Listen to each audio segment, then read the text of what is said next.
nagmumukmok, nagbabaliw sa'yo. Nag-iisip ng kung ano, nag-iisip ng paraan para maayos to.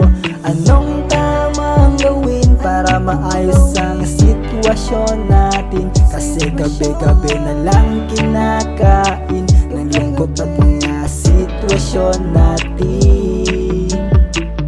Tama pa ba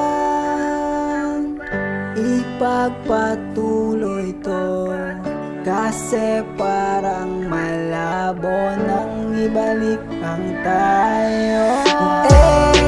Eto na ang pinakahuli. Ay maaari bang mahagkan kang muli? Kung ayaw mo na ako talagang hindi na kaya, wala na akong magagawa. Sa puso mo ay linisan na.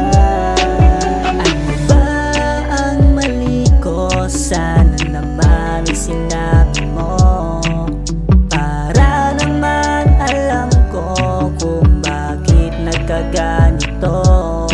Kasi ang labo na, malayo na, simula nung una tayong nagkakilala.